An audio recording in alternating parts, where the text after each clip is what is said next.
السلام عليكم ورحمة الله وبركاته. النهاردة يا جماعة أنا بصراحة كان بقالي مدة كبيرة ماليش نفسي أعمل أي فيديوهات بسبب التخبط والعشوائية اللي حاصلة مع نادي الزمالك والظلم اللي بيتعرض له نادي الزمالك. بس في حاجة حصلت بصراحة لازم أتكلم فيها، زي ما احنا بننتقد وبنقول في تصرفات بتحصل وحشة وحاجات بره الروح الرياضية. في تصرف حصل بصراحة من يومين أثار انتباهي وإعجابي جدا جدا، وهو زيارة كابتن محمود الخطيب للكابتن حسن شحاتة صديق العمر وزميله في الملعب وأخوه. موقف حصل حلو. ليه عجبني؟ مع انه المفروض الموقف طبيعي، يعني بني ادم بيزور بني ادم مريض.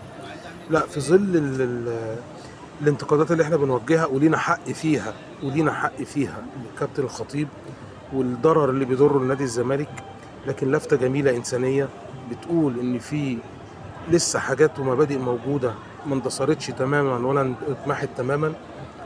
عشان كده بصراحة أنا طلعت عملت الفيديو ده لأن الحاجة دي عجبتني جدا جدا جدا، مش عشان حاجة غير يعني أنا نفسي الحاجات دي هي اللي تتنمى جوانا، نفسي الحاجات دي هي اللي تبقى هي اللي سايدة الوسط الرياضي.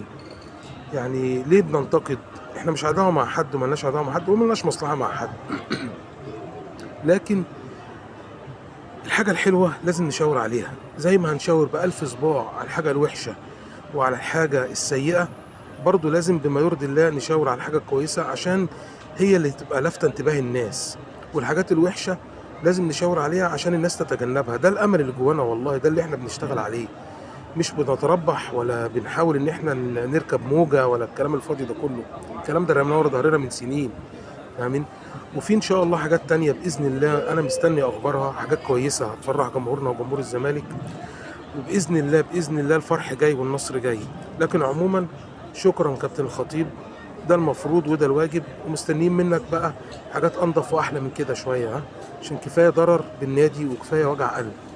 وباذن الرحمن ان شاء الله الكابتن حسن شحاته يقوم لنا بالسلامه، اسطورتنا ورمزنا واللي احنا بنحبه وبنعشقه واللي ياما اسعدنا واسعد جماهير مصر كلها. وربنا ان شاء الله يقومك لنا بالسلامه يا كابتن حسن، ومتشكرين يا كابتن خطيب. وربنا يا رب يجعل الرياضه المصريه بقى ترتقي زي زمان وننضف بقى، لان احنا كنا نضاف وكنا حلوين قوي.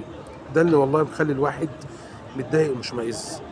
وربنا يقدر الخير باذن الله للجميع. السلام عليكم ورحمه الله وبركاته.